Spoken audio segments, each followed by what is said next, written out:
مرسل نے خوف سے نفی میں گردن ہلانا چاہی مگر جسم نے ہلنے سے انکار کر دیا۔ اس کا خون کہاں سے نکالا تھا؟ گردن سے۔ تمہیں ویسے ہی ذبح کروں؟ مجھے بتانا کیسا لگتا ہے؟ مرسل نے خوف سے آنکھیں بند کر لیں۔ چاقو کا ٹھنڈا پل اسے گردن پہ محسوس ہو رہا تھا۔ مگر میں اسے تمہاری گردن پہ نہیں چلاؤں گی بلکہ میں تمہیں ایک موقع دوں گی۔ مرسل نے آنکھیں کھولی، اسے دیکھا۔ وہ وہی زمین پہ بیٹھے بیٹھے کہہ رہی تھی، تم صبح ہوتے ہی مجھ سے شادی سے انکار کر دو گے ورنہ ہر رات میں تمہیں ملنے آؤں گی، اسی طرح، بالکل اسی طرح۔ اور جانتے ہو میں کیا کروں گی؟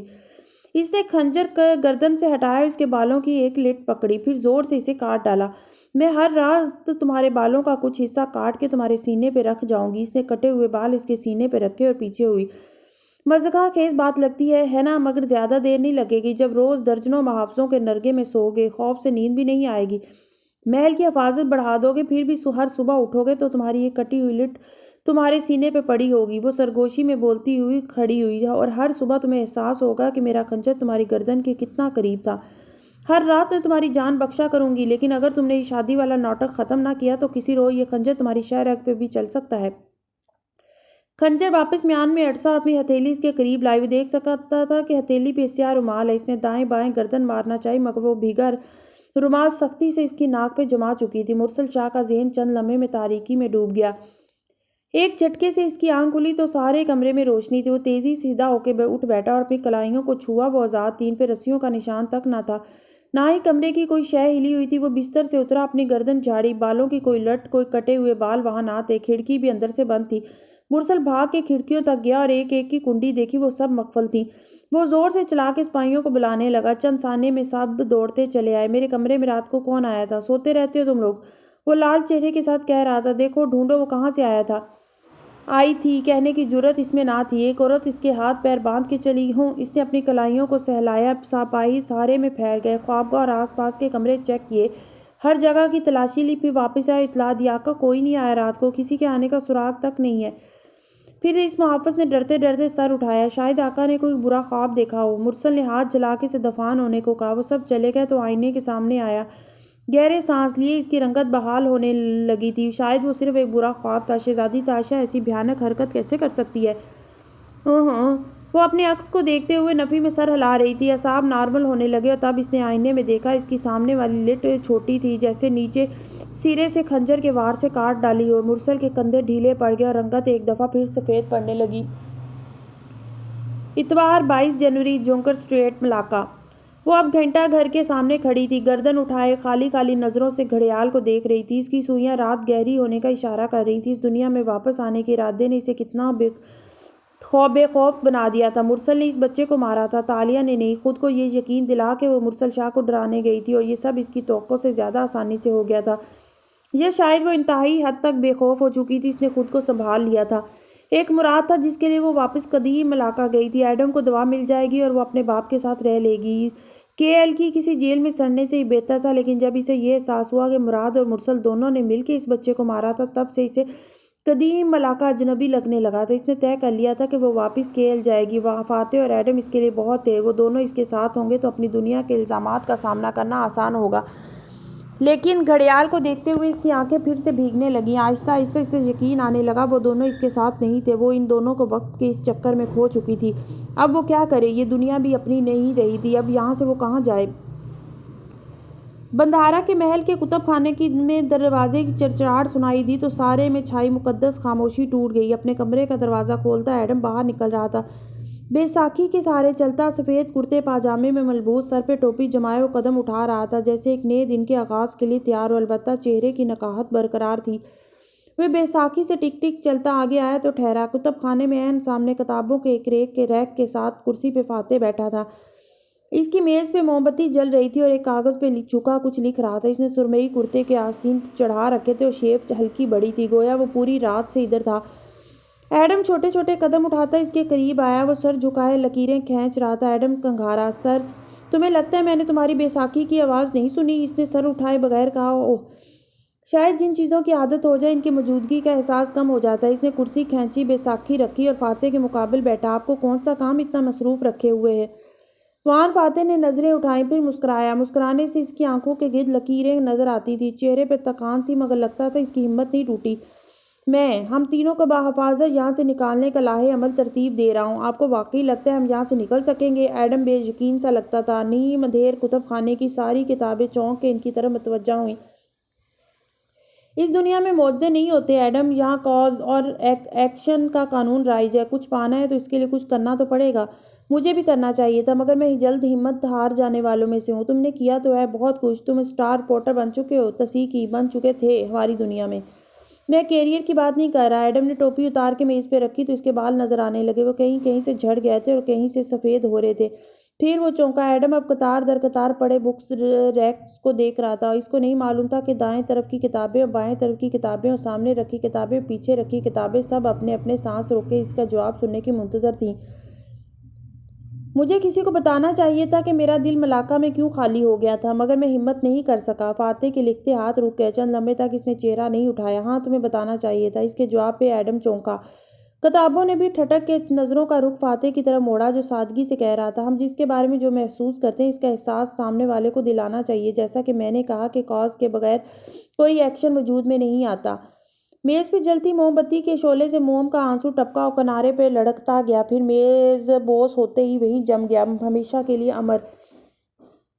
آپ تو کہتے تھے یہ میری لو سیلف اسٹیم ہے، محبت نہیں۔ ایڈم نے شکایتی نظروں سے اسے دیکھا۔ میں غلط تھا، تمہارے جذبے نے وقت کا امتحان سہا اور یہ کم نہیں ہوا۔ میں اس کی قدر کرتا ہوں، لیکن اس نے گہری سانس لی، قلم رکھا، پیچھے ہوتے ہوئے ایڈم کو سنجیدگی سے دیکھا۔ ہم دونوں جانتے ہیں کہ اب اس سب کا وقت گزر چکا ہے۔ کتابوں نے اداسی سے پلکیں جھکا دیں۔ وہ انکہی باتوں کے مطلب سے آشنا تھی، ان کو راز چھپانے کی عادت تھی۔ آپ نے ان سے شادی کیوں کی، یہ جانتے ہوئے بھی کہ میں کیا محسوس کرتا ہوں؟ آج وہ ساری شکایتیں کرنا چاہتا تھا، جانے سے پھر موقع ملے یا نہ ملے۔ ریک میں سجی کتابوں نے دم سادھ لیا۔ سب کی نظریں نیم اندھیر کتب خانے کی میز کے دونوں کناروں پہ بیٹھے دو اشخاص پہ جمی تھی۔ فاتح چند لمحے خاموش رہا، جیسے ایڈم کے سوال کا جواب مہذب طریقے سے دینے کے لیے الفاظ ڈھونڈ رہا ہو۔ میں نے یہ سب اسے مرسل شاہ سے شادی سے بچانے کے لیے کیا تھا اور ہمیں ملکہ کی مدد چاہیے تھی، لیکن اب تو سارے جواز ختم ہو چکے ہیں۔ پھر آپ نے اس تعلق کو ختم کیوں نہیں کیا؟ میں نہیں کر سکتا۔ اس نے ایڈم کو دیکھتے ہوئے سادگی سے شانے اچکائے۔ شاید کبھی کرنا ہی نہیں تھا۔ ایڈم نے نڈھال انداز میں سر جھکا دیا۔ اس نے اپنی ہار تسلیم کر لی تھی۔ اگر ہم واپس چلے گئے تو کیا آپ اس تعلق کو قائم رکھیں گے؟ کتب خانے میں اتنا گہرا سناٹا چھایا تھا کہ کتابوں کی سانس لینے کی آواز تک نہ آتی تھی۔ ایڈم، اگر مجھے یہ تعلق ختم کرنا ہوتا تو میں اس کے ساتھ واپس کیوں آتا؟ میں اسے اپنی دنیا میں واپس لے جانے پہ زور کیوں دیتا؟ قدیم صفحات نے گہری سانس خارج کی۔ کیا آپ نے یہ بات چیتالیہ کو بتائی ہے؟ نہیں، کیونکہ اس نے کہا ہے وہ میرے ساتھ نہیں رہنا چاہتی۔ کیا کبھی کسی عورت نے اتنی آسانی سے وہ کہا ہے جو اس کے دل میں ہوتا ہے؟ اسے لگتا ہے کہ اگر وہ میرے ساتھ رہے گی تو وہ لوگوں کا سامنا نہیں کر سکے گی، لوگ اس کو گھر توڑنے والی اور اسرا کی قاتل سمجھیں گے۔ کیا اس سے پہلے آپ دونوں نے مشکل فیصلے نہیں کیے؟ ایڈم نے شکایتی نظروں سے اسے دیکھا۔ اس کی بات پہ فاتح چپ رہ گیا۔ کتب خانوں کی کتابوں نے تمسخرانہ مسکراہٹوں کا تبادلہ کیا۔ میں اسے نہیں چھوڑنا چاہتا، لیکن مجھ سے تعلق تالیہ کے لیے مزید مشکلات لائے گا۔ کیا انہوں نے اس سے بڑی مشکلات نہیں دیکھ رکھی؟ کتابوں کی نگاہوں میں اب دلچسپی در آئی تھی۔ وہ ریکس کے درمیان سے گردن نکال کے اس کا مکالمہ سن رہی تھی۔ تم مجھ سے کیا چاہتے ہو؟ میں چیتالیہ کی خوشی چاہتا ہوں۔ وہ آگے ہوا، زور دے کے کہنے لگا۔ میں ان کو اپنے بارے میں اس لیے نہیں بتاتا کہ اب دیر ہو چکی ہے، بلکہ اس لیے کہ وہ میرے اوپر ہمیشہ آپ کو منتخب کریں گی۔ اس لیے آپ کو چاہیے کہ آپ ان کو بتائیں کہ آپ دونوں اب بھی ایک نئی زندگی شروع کر سکتے ہیں۔ KL میں ان کو واپس لے جانے کے لیے کوئی خواب تو دکھائیں۔ تم یہ سب دل سے کہہ رہے ہو؟ ایڈم بن محمد عرصہ ہوا چیتالیہ سے دستبردار ہو چکا ہے۔ ایڈم شاید ان کی خوشی دیکھنے کے لیے زندہ بھی نہ رہے، لیکن یہ خیال کہ وہ خوش ہیں ایڈم کے لیے کافی ہوگا۔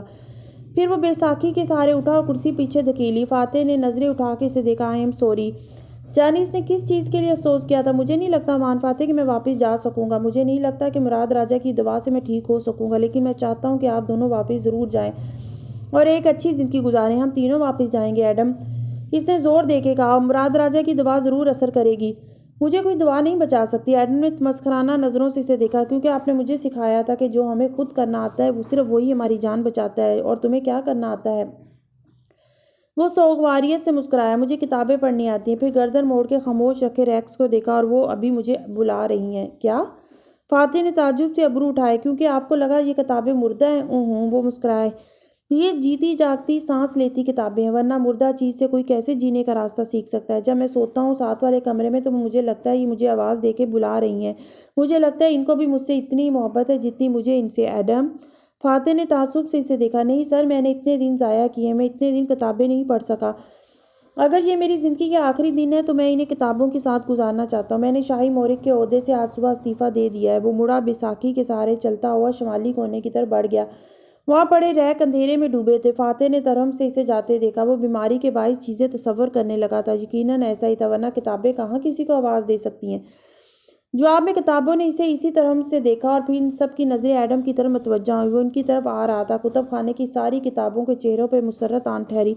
اتنے دن سے وہ اسے بلا رہی تھی، بالآخر وہ ان کی سن چکا تھا۔ ویسے تو ان کے پاس اپنے ہر پڑھنے والے کے لیے کچھ خاص ہوتا ہے، اس کے دل کو ڈھارس دینے یا اس کے علم میں اضافہ کرنے کے لیے، لیکن ایڈم بن محمد کے لیے ان کے پاس کچھ اور بھی تھا۔ یہ چوتھی صبح تھی جب مرسل شاہ نے محل کی حفاظت بڑھا دی تھی۔ سینکڑوں پہرے دار دروازوں پہ پہرا دے رہے تھے۔ اس کی خوابگاہ کی کھڑکیوں کے آگے لوہے کی سلاخیں لگائی گئی تھیں۔ غرض کوئی چڑیا کا بچہ بھی وہاں پر نہیں مار سکتا تھا۔ آدھی رات تک مرسل کو خوف کے مارے نیند نہ آتی تھی۔ وہ خنجر تکیے تلے رکھ کے سوتا تھا۔ کمرے میں مسلسل وہ دو پہرے دار اس کے اوپر پہرا دیتے تھے۔ کبھی وہ وحشت کے مارے ان کو نکال دیتا، کبھی واپس بلا لیتا۔ ساری رات وہ کروٹیں بدلتا۔ فجر کے قریب نیند آتی اور پھر صبح میں جب وہ جاگتا تو محسوس ہوتا کہ اس کی گردن پہ کچھ رکھا ہے۔ وہ چونک کے اسے جھاڑتا تو بالوں کی ایک تازہ کٹی ہوئی لٹ سینے سے نیچے فرش پہ گرتی۔ وہ تیزی سے آئینے میں اپنے بالوں کا جائزہ لیتا۔ ہر روز ایک نئی جگہ سے بال کٹے ہوتے تھے، یعنی گزشتہ رات وہ پھر آئی تھی۔ اس کا خنجر ایک دفعہ پھر مرسل شاہ کی گردن کے اتنا قریب تھا۔ وہ ہر رات کیسے اس کے محل میں پہنچ جاتی تھی، یہ خیال اس کے سارے جسم پہ کپ کپی طاری کر دیتا۔ آج صبح وہ محل کے سبزہ زار میں فوارے کے کنارے کھڑا تھا۔ اس نے ہاتھ پیچھے باندھ رکھے تھے، شاہی قبا پہن رکھی تھی۔ سر کی پگڑی سے سونے کی تاروں سے بنی لڑیاں نیچے گرتی کندھے تک آتی تھی۔ وہ خاموش نظروں سے پانی کو دیکھ رہا تھا۔ گھنے درختوں کے باعث فوارے کے حوض کا پانی سبز نظر آتا تھا۔ اس کے دو خاص مشیر عقب میں کھڑے تھے۔ وہ سب کسی کے منتظر تھے۔ پھر انتظار ختم ہوا اور دو سپاہیوں کی میت میں ایک آدمی آگے آیا۔ آقا، مورخ آ چکا ہے۔ مرسل شاہ دھیرے سے مڑا اور سامنے کھڑے نوجوان کو تنقیدی نظروں سے دیکھا۔ وہ سادہ پوشاک پہنے ہوئے تھا اور کندھے پہ ایک تھیلا تھا۔ یہ آدم بن محمد تو نہیں ہے؟ مرسل نے سوالیہ نظروں سے مشیر کو دیکھا۔ آقا، آدم بن محمد نے کل استعفیٰ دے دیا ہے۔ اس کی حالت بہت خراب ہے، شاید ہی 2-4 روز جی پائے۔ شہزادی تاشا نے بھی اس کے لیے رحم کی درخواست کی ہے۔ اس مورخ کو بھی شہزادی نے ہی تلاشا ہے اور یہاں بھیجا ہے۔ تاشا کی اس ذکر پہ مرسل کے تاثرات بدلے، جبڑے بھینچ کے، مگر اس نے بس ہوں پہ اکتفا کیا۔ ٹھیک ہے، ہم اس کو اپنا مورخ تعینات کرنے کی اجازت دیتے ہیں۔ شکریہ آقا، نوجوان نے سر جھکا کے کافی سیدھا ہوا گلہ آمیز انداز میں کہنا شروع کیا۔ آقا، وہ آدم بن محمد دراصل ایک چور ہے۔ اس نے میرا تھیلا چرایا تھا ایک سرائے میں، اور یہ بنگاریہ ملایو میری کتاب کا نام تھا جو اس نے نقل کر کے۔ مرسل نے اکتا کے ہاتھ اٹھایا۔ تمہیں یہاں اپنے مسئلے سلجھانے نہیں بلایا میں نے۔ تم وہ لکھو جس کا حکم میں دے رہا ہوں۔ میں شکل کیا دیکھ رہے ہو؟ لکھنا شروع کرو۔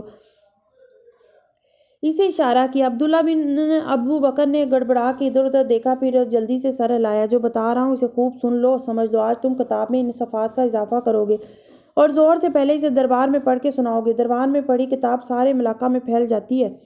مرسل نے واپس رخ فوارے کی طرف موڑ لیا۔ کمر پہ ہاتھ باندھے وہ پانی کے اچھلتے قطروں کو دیکھتے ہوئے کہنے لگا، لکھو۔ شہزادی کی آخری شرط پوری کرنے کے لیے مرسل شاہ نے خود اپنی جان لینے کی کوشش کی۔ مورخ نے چونک کے سلطان کی پشت کو دیکھا، البتہ مشیر و سپاہی نہیں چونکے۔ وہ سر جھکائے سپاٹ کھڑے رہے۔ سچ وہی ہوتا تھا جو سلطان کے منہ سے نکلتا تھا، مگر جب وہ خنجر سے اپنی کلائی کاٹنے لگا تو شہزادی تاشا اس کے کمرے میں آئی اور گستاخی معاف آقا، شہزادی تاشا کیسے آئی بنا اجازت؟ مورخ نے بات کاٹی تو مرسل کے ماتھے پہ بل پڑے۔ لکھ دو کہ جادو سے آئی۔ وہ گر جا، اور اس نے کہا کہ اس نے یہ ناممکن شرط اس لیے رکھی تھی تاکہ سلطان انکار کر دے۔ یہ شادی ناممکن ہے۔ یوں اس نے سلطان کی جان بچا لی اور اسے خودکشی سے روک دیا۔ سلطان نے تاشا کو آزاد کر دیا اور اب ان دونوں کے راستے الگ ہیں۔ سلطان نے گہری سانس لی اور مورخ تیزی سے کاغذ پہ اہم نکات نوٹ کر رہا تھا۔ بار بار جھک کے درخت کے کنارے رکھی بدوات میں قلم بھی ڈبوتا تھا۔ مگر آقا، وہ آپ کے کمرے میں جادو کے ذریعے آئی۔ اس کی سوئی وہیں اٹکی تھی۔ جادو سلطنت میں ممنوع تھا اور سلطان مرسل جادوگروں کے کتنا خلاف تھا، سب جانتے تھے۔ پھر جادو کے لیے اس نے تاشا کو کیسے معاف کر دیا؟ مرسل ضبط سے پلٹا اور چپا چپا کے بولا، کالے علم والی جادوگرنی کی طرح نہیں، بلکہ کسی نورانی علم والی ساحرہ کی طرح آئی تھی۔ مورخ کی آنکھیں چمکی۔ پسونا یعنی ساحرہ جس کا جادو خدا کا بخشا ہوتا ہے؟ ہاں ہاں، یہی لکھ دو اور شکل گم کرو۔ تاشا پسونا، واہ! ایسے لقب پہ شہزادی اس کو انعام و اکرام سے ضرور نوازے گی۔ مورخ جلدی جلدی چیزیں سمیٹنے لگا۔ اس نے شکل گم کر لی تو مرسل نے ہاتھ جھلا کے سب کو وہاں سے بھیج دیا۔ خود ایک دفعہ پھر وہ پانی کو دیکھنے لگا۔ مشیر خاص ابھی تک وہاں کھڑا تھا۔ وہ دھیرے سے گویا ہوا، آقا آپ ناخوش لگ رہے ہیں۔ کیونکہ میں ناخوش ہوں، برہمی سے بولا۔ تو آپ نے شہزادی کو سزا کیوں نہیں دی؟ ان سے ہنسی خوشی علیحدگی کیوں اختیار کر لی؟ مرسل نے عجیب سی نظروں سے مشیر کو دیکھا. تاکہ شک خود پر آنے دوں؟ کس شے کا شک؟ تمہیں کیا لگتا ہے ایک عورت مجھے یوں انکار کرے گی اور میں اسے جانے دوں گا؟ ہوں. مشیر ریڑھ کی ہڈی میں سرد لہر دوڑ گئی. آپ چاہتے ہیں کہ شہزادی تاشا کو اس کو بھی اسی بچے کے پاس بھیج دو جس کے مرنے کا اسے بہت غم ہے، مگر کسی کو ہم پہ شک نہیں ہونا چاہیے، وہ سرد انداز میں کہہ رہا تھا. مشیر نے تعظیماً سر جھکایا، پھر دھیرے سے بولا، جو حکم آقا. پھر وہ ہچکچایا. میں نے سنا ہے آج کل شہزادی زیادہ وقت بندھارا کے غیر ملکی مشیر کے ساتھ گزارتی ہیں. مرسل بری طرح چونکا. کون ہے وہ؟ وہی سیاہ قبا والا جو اس دن دربار میں بولا تھا آپ کے سامنے، جو آج کل ہر جگہ بندھارا کے ساتھ نظر آتا ہے. ہوں، اس پہ نظر رکھو، مجھے دونوں کے پل پل کی خبر چاہیے. مرسل کی سرد آنکھوں میں انتقام کے شعلے جلنے لگے تھے. قدیم ملاقہ کے بازار میں معمول کی رونق اور چہل پہل تھی. بازار میں ایک جگہ چائے کے ڈھابے پہ مراد راجہ عوام کے درمیان بیٹھا ان کے مسائل سن رہا تھا. وہ عام لوگوں کے ساتھ خوش نظر آتا تھا. اس کے مداحوں کی تعداد بڑھ گئی تھی اور لوگ اس سے گلہ کر رہے تھے کہ کیسے سلطان کے سپاہیوں نے سونے کے پل کی تعمیر اور مچھر وغیرہ اکٹھے کرنے میں ساری دولت برباد کر دی تھی. وہاں سب کو سلطان سے شکوے تھے. کوئی یہ نہ کہتا تھا کہ شرائط تاشا نے رکھی تھی. جب سے یہ خبر پھیلی کہ سلطان اور تاشا کے راستے الگ ہیں، کیونکہ تاشا نے شرائط اس لیے رکھی تھی تاکہ سلطان خود عقل کرے اور انکار کر دے، تو سلطان مزید بیوقوف نظر آنے لگا تھا اور تاشا معتبر. اس نے سلطان کے ہاتھوں ملاقہ کے عوام کی دولت مزید ضائع ہونے سے بچا لی تھی اور تاشا پسونا کہلوائی جانے لگی تھی. اس وقت جب مراد لوگوں کے مسئلے سن رہا تھا، بندھارا کے محل کے تہہ خانے میں الاؤ جل رہا تھا. اس پہ ایک کڑھائی رکھی تھی جس میں کچھ پک رہا تھا. دھواں اوپر اٹھتا اور روشن دان سے باہر نکل جاتا. کمرے میں چند ایک موم بتیاں جلی تھیں. تالیہ بڑی سی ڈوئی کو کڑھائی میں چلا رہی تھی اور اس اٹھتی بدبو سے منہ کے برے برے زاویے بناتی تھی. آپ رہنے دیں، میں کر لوں گا. آخر یہ میری دعا ہے. ایڈم بیساکھی کے سہارے چلتا قریب آیا تو وہ پلٹی. اتنا تو میں کر سکتی ہوں تمہارے لیے. پھر اس نے میز پہ رکھے نسخے سے کچھ پڑھا، ایک پیالے موجود شے کڑھائی میں انڈیلی. مائع کا رنگ بدلنے لگا. ہم باری باری کر لیں گے، ابھی بہت دن لگیں گے. تالیہ نے گہری سانس دی اور ایک کرسی کھینچ کے الاؤ کے قریب لائی. ایڈم اس پہ بیٹھ گیا تو اس نے ایڈم کو ڈوئی تھمائی. تم اس کو دوا کو پینے سے بالکل ٹھیک ہو جاؤ گے ایڈم، اس نے تسلی دی تھی. ایڈم زخمی سا مسکرایا. ہاں، یہ میری واحد امید ہے. میں چلتی ہوں، مجھے کچھ اور کام کرنے ہیں. وہ ہاتھ پہنچتی دروازے کی طرف بڑھی تو ایڈم نے پکارا، اگر میں واپس نہ جا سکا تو میری ایک بات مانیں گی؟ وہ دروازے کے قریب ٹھہر گئی، پھر دھیرے سے مڑی اور شکایتی نظروں سے ایڈم کو دیکھا. ایسے مت کہو. اگر میں واپس نہ جا سکا، اس نے دہرایا، تو آپ وان فاتح کو مجبور کیجیے گا کہ وہ اپنا استعفیٰ واپس لے لیں اور اپنے خوابوں سے دستبردار نہ ہوں. اب کیا فائدہ؟ وہ تو استعفیٰ دے چکے ہیں. ہم 22 جنوری اتوار کے روز یہاں آئے تھے. سوموار کی صبح ان کی سیکرٹری نے استعفیٰ جمع کروانا تھا. وقت وہاں ٹھہرا ہوا ہے اور واپس جاتے ہی اپنے استعفے کو خود پھاڑ سکتے ہیں. تالیہ ایک دم چونکی. ہو، یعنی ابھی تک کوئی نقصان نہیں ہو؟ فاتح اب بھی پارٹی چیئرمین ہیں؟ ایڈم مسکرایا. یس. اگر میں ان کو راضی کر لوں تو وہ وزیر اعظم کا الیکشن ضرور لڑیں گے. وہ اتنی پرجوش تھی کہ تیزی سے باہر بھاگ گئی. وقت ابھی ان کے ہاتھ سے نہیں نکلا تھا اور وہ فاتح کو اس کے خوابوں سے دستبردار ہونے سے روک سکتی تھی. اتوار 22 جنوری جونکر اسٹریٹ ملاقہ. گھڑیال کو دیکھتے ہوئے اس کے ذہن سے ایک اداس سا خیال گزرا. تب اسے لگا تھا وقت اس کے ہاتھ میں ہے، لیکن وقت کب کس کے ہاتھ میں آیا ہے؟ اس نے شاکی نظروں سے گھڑی کی سوئیوں کو دیکھا اور پھر آگے بڑھ گئی اور ایک دفعہ پھر سے بازار کی رونق کی طرف جا رہی تھی. کوئی بھی چیز اسے یقین نہیں دلا پا رہی تھی کہ جو اس کے ساتھ ہوا وہ حقیقت تھی. اسے اب بھی لگ رہا تھا کہ وہ ایک خواب ہے. شاید بازار کی آوازیں اس کو جگا دیں اور سب پہلے جیسا ہو جائے، وہ دونوں اس کو واپس مل جائیں. کتنی خوش تھی اور اس دن جب اسے احساس ہوا تھا کہ وہ فاتح کو استعفیٰ دینے سے روک سکتی تھی. جب سے اس نے استعفے کے بارے میں سنا تھا اس کا دل بوجھل تھا. فاتح اپنے خوابوں کو کیسے چھوڑ سکتا تھا؟ لیکن اس روز تہہ خانے میں ایڈم نے اسے امید دلائی تھی. وہ اس امید کا تعاقب کرتی فاتح کے پیچھے بازار تک گئی تھی. اس کا ذہن پھر سے قدیم ملاقہ کی طرف جانے لگا. قدیم ملاقہ کا بازار معمول کی رونق سے معمور تھا. مراد راجہ اپنے عوام میں گھرا باتوں میں مصروف تھا اور وان فاتح ایک دکان کے ساتھ کھڑا چیزیں الٹ پلٹ کے دیکھ رہا تھا. سیاہ قبا پہنے، سنجیدہ تاثرات چہرے پہ سجائے، وہ گاہے بگاہے نظر اٹھا کے ہجوم کی طرف دیکھ لیتا. جب سے اس نے نکاح نامہ مراد کے حوالے کیا تھا، مراد نے چابی کے بارے میں کوئی بات نہیں کی تھی. اب اسے کیا کرنا چاہیے؟ وہی جو اس نے سوچ رکھا تھا یا کچھ اور؟ پھر جیسے ہلچل سی مچی، دبی دبی سرگوشیاں بلند ہوئی. اس نے چونک کے سر اٹھایا. دوسری طرف سے تالیہ چلی آ رہی تھی. ہجوم دوسری جانب تھا. اس سے مراد یہاں متوجہ نہ ہوا. البتہ لوگوں نے فوراً راستہ چھوڑ دیا. مسکراتی ہوئی اس کی طرف آئی. سادہ لباس میں ملبوس وہ سفید گھوڑے کی لگام تھامے ہوئے تھی. کوئی مصاحب یا کنیزیں ساتھ نہ تھی. وہ اکیلی تھی. پھر بھی لوگوں نے اسے پہچان لیا تھا. وہ اسے دیکھ کے مسکرایا، اس کی طرف بڑھا. دونوں ایک دوسرے کے ایک دکان کے چھپر تلے آن بیٹھے. شہزادی. اس سے پہلے کہ وہ جواب دیتی ایک بچہ آگے آیا اور آہستہ سے مسکرا کے بولا، تاشا پسونا. تالیہ نے چونک کے اسے دیکھا تو وہ شرما کے دکان میں واپس بھاگ گیا۔ وہ مسکراتی بے نیازی سے کندھے اچکائے۔ مرسل شاہ نے مجھے مزید پاپولر بنا دیا ہے، انگریزی میں بولی تو وہ بھی مسکرایا۔ حالانکہ یہاں نہ انٹرنیٹ ہے نہ ٹی وی، مگر خبر کتنی جلدی پھیلتی ہے۔ تالیہ نے گردن دائیں بائیں گھمائی، اس قدیم طرز کے بازار کو دیکھا۔ شاید اسی لیے یہاں سکون ہے۔ سکون تو کہیں بھی نہیں ہے شہزادی، ہر دور کے اپنے مسئلے ہوتے ہیں، بس شور کم ہے۔ ساتھ ہی فاتح نے ایک محتاط نظر دور موجود ہجوم پہ ڈالی۔ مراد راجہ چائے پیتا باتیں کرتا مصروف نظر آ رہا تھا۔ تم نے بتایا نہیں کہ مرسل شاہ نے شادی سے انکار کیسے کیا؟ تالیہ کے پلانز ہیں، تالیہ کی مرضی۔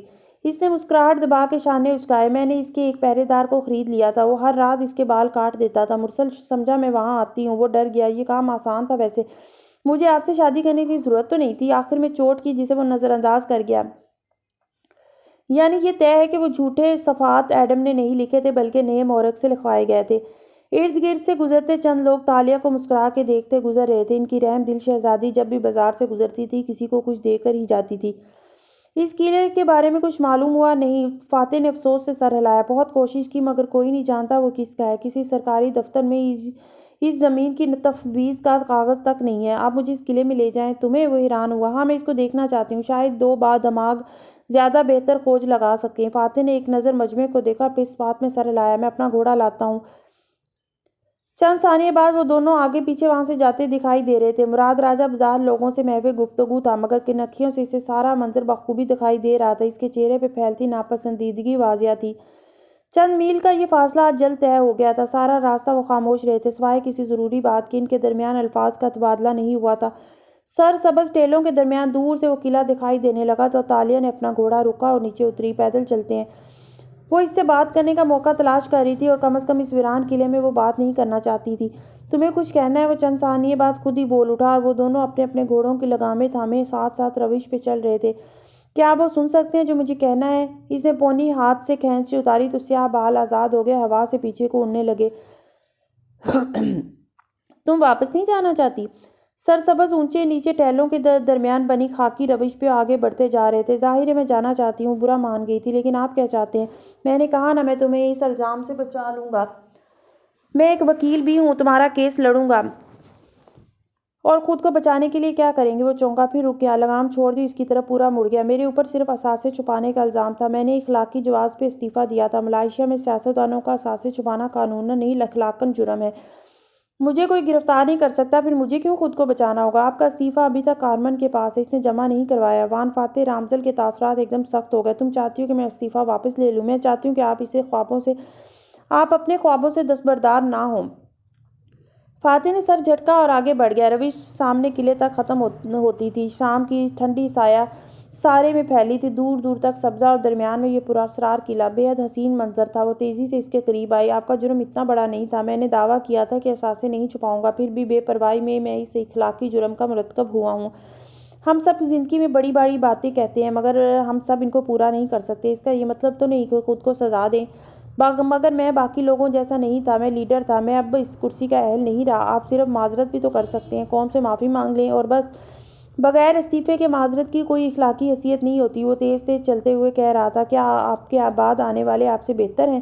اگر آپ یہ سمجھتے ہیں کہ فاتح کہ وہ آپ سے بہتر ہیں تو آپ کا استعفیٰ عظمت کا ثبوت کہلائے گا، لیکن اگر حقیقت اس کے برعکس ہے تو آپ کا استعفیٰ بزدلی ہے، حقیقت سے فرار ہے۔ وہ ٹھہر گیا اور گردن موڑ کے عجیب سی نظروں سے اسے دیکھنے لگا۔ جس وقت لوگوں کو آپ کی ضرورت تھی آپ نے ان کو چھوڑ دیا اور ملک کو ناخلف جانشینوں کے حوالے کر دیا۔ مرسل شاہ جیسے لوگ پردھان منتری بن جائیں گے، کیا آپ اس بوجھ کے ساتھ زندگی گزار سکیں گے؟ بولتے بولتے اس کا سانس پھول گیا۔ پھر وہ قلعے کی جانب بڑھ گئی۔ اس کا سفید گھوڑا پیروی میں پیچھے چلنے لگا، جبکہ فاتح کا گھوڑا گھاس میں ادھر ادھر منہ مارنے لگا تھا۔ قلعہ پراسرار اور ویران ہونے کے ساتھ ساتھ خوبصورت بھی تھا۔ اس کی دیواریں اونچی تھیں، سرمئی پتھروں اور لکڑیوں کی بنی دیواریں۔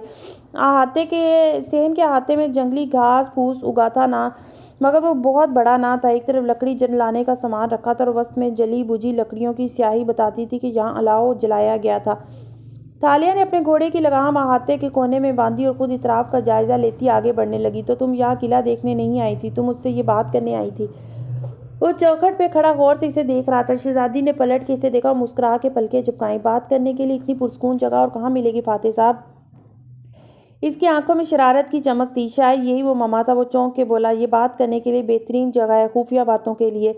اس کی نظریں گھاس پہ ایک جگہ جلی ہوئی لکڑیوں پہ پڑی۔ ایک آدمی خود اپنے لیے اتنا بڑا الاؤ نہیں جلاتا، یہاں ایک سے زیادہ لوگ بیٹھتے ہوں گے، یعنی سن باؤ یہاں کسی سے ملتا ہے۔ اس کا کوئی خفیہ گروہ تھا۔ وہ دھیرے دھیرے قدم اٹھاتا، گھاس کو غور سے دیکھتا آگے بڑھ رہا تھا۔ کوئی ایسا خفیہ گروہ جو سلطان سے چھپا ہوا ہو اور اس کے آشکار ہونے سے سن باؤ ڈرتا ہو۔ مگر یہ قلعہ کس کا ہے؟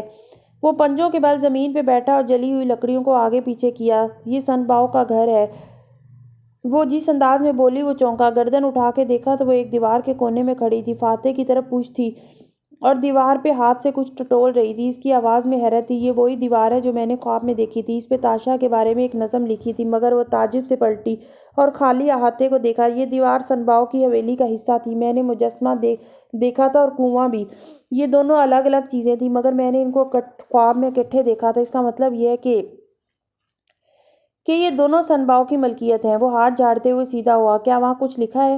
تالیہ نے گردن جھکا کے غور سے دیکھا۔ شام ڈوب رہی تھی اور نیلا اندھیرا چھانے لگا تھا۔ یوں معلوم ہوتا تھا دیوار پہ کچھ لکھا ہے، مگر پڑھا نہیں جا سکا۔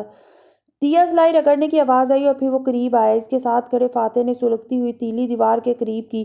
ایک لمحے کے لیے تالیہ نے نہیں دیکھا کہ دیوار پہ کیا تھا۔ زندگی ایک لمحے کے لیے کتنی خوبصورت تھی نا! وہ ہر مسئلے سے آزاد تھی، ساتھ تھے دنیا کے شور ہنگامے سے دور، اپنے گھوڑوں کے ساتھ اس خوبصورت قلعے میں۔ شعلہ پوری تیلی کو کھا گیا تو فاتح نے اسے گرا دیا۔ روشنی بجھی تو وہ چونکی۔ نہیں، یہ نظم نہیں ہے، یہ لکیریں ہیں۔ وہ دوسری تیلی رگڑ رہا تھا۔ تالیہ نے سر جھٹکا اور توجہ دیوار کی طرف مرکوز کی۔ ابھی مسئلے ختم نہیں ہوئے تھے، ابھی وہ خوش نہیں ہو سکتی تھی۔ ہر 7 لکیروں کو کاٹا گیا ہے۔ یہ دنوں کا حساب ہے، ہفتوں کا۔ ہاں، قدیم زمانے میں لوگ اسی طرح دن گنتے تھے۔ یہ دیکھو، آخری اس نے گنا، آخری 60 دنوں کے اوپر کاٹا نہیں گیا۔ یعنی سن باؤ اس کے ساتھی جو بھی پلان کر رہے ہیں، اس کے وقوع پذیر ہونے میں 60 دن رہتے ہیں، شاید اس سے کم، کیونکہ ہمارے چھاپے کے بعد سن باؤ ادھر نہیں آیا اور جتنے دن گزرے وہ اس نے نہیں کاٹے۔ اب سوال یہ ہے کہ سن باؤ کے ساتھی کون ہیں اور وہ کیا پلان کر رہے ہیں؟ وہ مڑ گیا اور لکڑیوں کی طرف آیا، پھر جھک کے انہیں اٹھانے لگا۔ آپ کیا کر رہے ہیں؟ آگ جلا رہا ہوں۔ کیا تمہیں اندھیرے میں بیٹھنا ہے؟ اس کی غائب دماغی پہ اسے ٹوکا تو اس نے خفت سے سر جھٹکا۔ اب آپ سن باؤ کے خلاف کیا کریں گے؟ قلعے کے احاطے میں الاؤ جل رہا تھا اور وہ دونوں پتھروں پہ اس کے گرد بیٹھے تھے۔ رات پوری طرح پھیل چکی تھی۔ وہ دونوں تھوڑی دیر کے لیے مشعلیں لیے اندر گئے تھے اور کھنڈر کمروں کا جائزہ لیا تھا۔ وہ انچھوئے لگتے تھے، گویا سن باؤ کے ساتھی صرف احاطہ استعمال کرتے تھے۔ مجھے معلوم ہے مجھے سن باؤ کا کیا کرنا ہے۔ وہ اب مطمئن تھا، جیسے اسے معلوم ہو وہ سن باؤ کو کیسے استعمال کر سکتا تھا۔ آپ کو میرے ساتھ نہیں آنا چاہیے تھا، وہ شکوہ کرتے ہوئے بولی۔ نہیں، میرا کوئی خاص کام نہیں تھا آج، راجا بھی مصروف تھے، سو میں آ گیا۔ میں وقت کے سفر کی بات کر رہی ہوں۔ مجھے معلوم ہے تم کیا بات کر رہی ہو۔ اور پھر سے دونوں کے درمیان ایک شکوہ کناں خاموشی حائل ہو گئی۔ آگ سے لال انگارے چٹک چٹک کے اڑتے فضا میں گم ہونے لگے۔ آپ مجھ سے چاہتے ہیں کہ میں واپس جا کے حالات کا مقابلہ کروں؟ خود آپ لوگ اپنے لوگوں سے فرار حاصل کر رہے ہیں، میں فرار نہیں حاصل کر رہا۔ تازیہ تیزی سے بولا۔ ایسا لگتا تھا اس نکتے پہ وہ ڈسٹرب ہوتا ہے۔ تالیہ نے اپنی مسکراہٹ چھپا لی۔ اسے عفان فاتح کی دکھتی رگ مل گئی تھی۔ یہ فرار ہی ہے، آپ اپنے لوگوں کو نااہل اور ناخلف جانشینوں کے سپرد کر کے فرار ہو چکے ہیں عفان فاتح۔ وہ اس رگ کو مزید دبا رہی تھی۔ آپ نہیں ہوں گے تو اشر وزیر اعظم بن جائے گا، وہ ملک کو تباہ کر دے گا، اس کے ذمہ دار لوگ آپ کو سمجھیں گے۔ میں خود کو اس عہدے کا اہل نہیں سمجھتا، تو خود کو اہل بنائیں، مقابلے سے بھاگیں تو نہیں۔ میں نے بھرے مجمع میں دعویٰ کیا تھا کہ میں نے کبھی کوئی اثاثہ نہیں چھپایا۔ میری سزا ہے کہ ہم سب نے بہت سزا کاٹی ہے فاتح، بہت بڑی سزا۔ اب ان سزاؤں کو بند ہو جانا چاہیے۔ وہ ناگواری سے بولی۔ میں اپنے جرائم سے بھاگتے بھاگتے تھک چکی ہوں۔ میں واپس جاؤں گی، اس الزام کو فیس کروں گی، آزادی حاصل کروں گی۔ آپ واپس جائیں، اس اخلاقی جرم کے بوجھ سے چھٹکارا پائیں، اپنے مقصد کی طرف لوٹ جائیں۔ آج کے بعد ہم میں سے کوئی اپنے خوابوں پہ سمجھوتا نہیں کرے گا۔ کوئی سلگتی لکڑی زور سے چٹکی، لال انگارے اڑ اڑ کے فضا میں گم ہونے لگے۔ وہ خاموش ہو گیا اور سر نیچے گرا دیا۔ پھر کافی دیر بعد اس نے چہرہ اٹھایا اور پوچھا، کیا میرے عوام بھی تمہاری طرح سوچیں گے کہ میں فرار ہو رہا ہوں؟ اس کے چہرے سے لگتا تھا وہ ہرٹ ہوا ہے۔ اس کا سوال سادہ تھا، کسی حد تک معصوم بھی، اور اسی لمحے تالیہ کو احساس ہوا کہ سب سے اونچی کرسی والا بھی سب کچھ نہیں جانتا ہوتا۔ اسے بھی بہت سی باتیں دوسروں سے پوچھنی پڑتی ہیں، یا شاید کوئی بھی سب کچھ نہیں جانتا ہوتا۔ جی، وہ یہی سوچیں گے۔ اس نے سر ہلایا، پھر ٹھہر کے بولی، کیا میرے الفاظ آپ کو تکلیف دے رہے ہیں؟ الاؤ کے پار بیٹھا فاتح مسکرایا۔ ایک آدمی تھا تمہاری طرح کا، وہ ایک تتلی کے بچے کو تکلیف میں نہیں دیکھ سکتا تھا، وہ کہنے لگا، اور وہ دلچسپی سے عفان فاتح کی ایک نئی کہانی سننے لگی۔ تتلی کا بچہ اپنے حفاظتی ریشمی خول میں بند تھا۔ اس نے دیکھا کہ وہ باہر نہیں آ پا رہا، اسے بہت کوشش کرنی پڑ رہی ہے، تو اس آدمی نے اس احتیاط سے اس کو کاٹ کے کھول دیا اور تتلی کا بچہ باہر آ گیا۔ اسے لگا اس نے اسے تکلیف سے بچایا، مگر اس نے افسوس بھری سانس کھینچی۔ اس بچے کے پنکھ چھوٹے تھے اور مکمل طور پر نہیں بن سکے تھے۔ سو وہ جلدی مر گیا۔ جانتی ہو کیوں؟ کیونکہ اگر وہ کون سے نکلنے کے لیے خود اسٹرگل کرتا تو اس کے پروں تک خوراک پہنچتی، وہ انہیں زور لگا کے پھیلاتا تو وہ مضبوط بنتے، وہ اپنے زور پہ باہر آتا تو صحت مند ہوتا۔ وہ اداس مسکراہٹ سے کہہ رہا تھا، ہماری پریشانیاں بھی ہمارا کون ہوتی ہیں، ان سے نکلنے کے لیے تکلیف ہمیں ہی اٹھانی پڑتی ہے۔ میں تمہاری باتوں کی تکلیف سے نہیں ڈرتا، تم نے اچھا کیا مجھ سے سچ بولا۔ جھوٹ بول کے کسی کو تکلیف سے بچا کے خود ہی اس کا کون کھول دینا ٹھیک نہیں ہوتا، اس لیے اپنے دوستوں کو ان کے حصے کی تکلیف کاٹنے دینی چاہیے۔ وہ پھیکا سا مسکرائی۔ وان فاتح کے سارے فلسفے ایک طرف، وہ جانتی تھی وہ اپنی باتوں سے اسے دکھ دے گئی ہے، وہ اپنی طرف سے بے اخلاقی بنیاد پہ قربانی دے رہا تھا، لیکن دنیا والے ایسی قربانیوں کی قدر نہیں کرتے۔ تمہیں کیا لگتا ہے میرا وہ فیصلہ غلط تھا؟ اس کی وجہ سے میری یادداشت واپس آئی تھی۔ وہ آگ کو دیکھتے ہوئے یاد کر کے بولا، سارے کھیل وقت کے ہیں فاتح، اس وقت وہ درست فیصلہ تھا، آپ نے اس کو لینے کی جرت کی، یہ بہت بڑی بات تھی، لیکن وقت نے آپ کو سوچنے کا موقع دیا۔ ہماری دنیا میں وقت آپ کے اگلے اور بہتر فیصلے کے لیے ٹھہرا ہوا ہے۔ وہ صرف مسکرا دیا، نہ جانے راضی ہوا تھا یا نہیں، فی الوقت کے لیے اتنا بہت تھا۔ اگر ہمارا پلان کامیاب ہو جائے تو ہم بہت جلد واپس جا سکیں گے۔ فاتح نے بات بدل دی، کیا بابا ہمیں اتنی آسانی سے جانے دیں گے؟ میں ہر چیز ٹھیک کر لوں گا۔ وہ رکا۔ بنگاریہ ملایو کے مطابق شہزادی تاشا کے کردار کا انجام کیا ہوا تھا یاد ہے؟ اس نے مڑ کے اس دیوار کو دیکھا جس پہ کوئی نظم نہ لکھی تھی۔ سلطان نے جب شہزادی سے راستہ الگ کیا تو شہزادی کی ملاقات برونائی کے ایک جلا وطن شہزادے سے ہوئی تھی۔ برونائی کا ولی عہد، رائٹ؟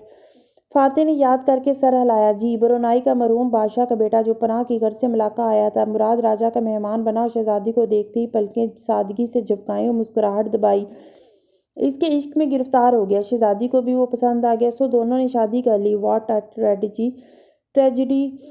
وان فاتح نے ناگواری سے کندھے اچکائے، گردن موڑ لی۔ مگر تم نے کہا تھا اس دیوار کی نظم میں شہزادی کی غلام سے شادی کا تذکرہ تھا۔ وہ نظم بنگاریہ ملایو میں نہیں ہے، وہ میں نے صرف خواب میں دیکھی تھی۔ بنگاریہ ملایو کے مطابق شہزادی کی شادی برونائی کے ولی عہد سے ہوئی تھی۔ فاتح نے سنجیدہ مگر ناپسندیدہ نظروں سے اسے دیکھا، بولا کچھ نہیں۔ برونائی کے ولی عہد اور شہزادی تاشا شادی کے بعد برونائی کے بحری سفر پہ روانہ ہو گئے۔ راستے میں ایک روز شہزادی ایک جادوئی سوئی سے کڑھائی کر رہی تھی جب ولی عہد اس کے پاس آیا۔ شہزادی نے منع کیا کہ اس کے ہاتھ میں جادوئی سوئی ہے، اس لیے وہ قریب نہ آئے، مگر ولی عہد نے اسے مذاق سمجھا۔ یوں ہنسی مذاق میں ولی عہد کی پسلی میں سوئی چبھ گئی اور وہ فوراً سے نیلا پڑ گیا۔ چند لمحوں میں اس کی موت واقع ہو گئی۔ شہزادی اس واقعے سے اتنی دل برداشتہ ہوئی کہ اس نے اپنی زندگی ختم کر لی۔ یوں اس بحری سفر سے وہ کبھی واپس نہیں آئی۔ شہزادی کو کیا ضرورت تھی جادوئی سوئی سے کڑھائی کرنے کی؟ وہ غلطی سے کسی کی پسلی میں سوئی کیسے چبھ سکتی ہے؟ سو اسٹوپڈ! اس نے ناگواری سے سر جھٹکا۔ ویسے اگر کسی دن آپ کو بابا نے کسی نئے مہمان سے متعارف کروایا اور کہا کہ یہ برونائی کا ولی عہد ہے تو آپ کیا کریں گے؟ میں کہوں گا کہ یہ بہت جلد مرنے والا ہے، اب چلو ہمیں دیر ہو رہی ہے۔ وہ تاکہ کہتا ہوا اٹھا، لباس جھاڑا۔ تالیہ کے لبوں سے مسکراہٹ جدائی نہیں ہو رہی تھی، اب بھلے وہ آخر میں مر گیا ہو، لیکن بنگاریہ ملایو کہتی ہے کہ شہزادی اس کی محبت میں واقعی گرفتار ہوئی تھی۔ وہ اسے مزید برہم کرنے کے لیے کہہ رہی تھی، مگر اندر سے وہ جانتی تھی کہ یہ ساری کہانی فرضی تھی اور یقیناً سلطان کے نئے مورخ نے لکھی تھی۔ What a tragedy! جس وقت وہ دونوں بندھارا کے محل میں واپس آئے، اس نے حرم کے دروازے پہ تالیہ کو الوداع کہا اور خود محل کے اس حصے کی جانب بڑھ گیا جہاں اس کا کمرہ تھا۔ گھوڑا راستے میں رسائی کے حوالے کر کے وہ راہداری میں داخل ہوا تھا کہ دیکھا کہ مراد راجہ کے ایک سپاہی سامنے سے چلا آ رہا ہے۔ وان فاتح اسے دیکھ کے وہ اطلاع دینے والے انداز میں بولا، صبح محل میں مقررہ وقت سے پہلے پہنچنا ہے۔ کوئی خاص بات ہے کیا؟ ہاں، راجہ نے کہا ہے کہ کچھ مہمان آئے ہیں، ان کا تعارف کرانا ہے آقا سے۔ پھر چہرہ قریب کیا اور سرگوشی میں بتایا، سنا ہے برونائی کا ولی عہد بھی آ رہا ہے۔ وان فاتح کے تاثرات سپاٹ ہو گئے، ماتھے پہ بل پڑ گیا۔ برونائی کا جلا وطن شہزادہ؟ ہاں، راجہ نے کہا ہے کہ سارے شہر میں خبر پھیلا دی جائے کہ برونائی کا جلا وطن شہزادہ ہمارے محل میں قیام کرے گا اور دربار کا حصہ ہوگا، دیکھیں گے۔ وہ ناگواری سے کہتا آگے بڑھ گیا۔ ایک عجیب سی بے چینی نے اسے آن گھیرا تھا۔ اس نے اپنا نکاح نامہ مراد راجہ کو دے دیا تھا۔ اس کے پاس اپنے اور تالیہ کے تعلق کا کوئی ثبوت نہ تھا۔ راجہ اس خوش فہمی میں تھا کہ تالیہ ہمیشہ اس کے پاس رہے گی۔ کیا اس لیے وہ اب غیر ملکی امیر زادوں کو ملاقہ مدعو کر رہا ہے؟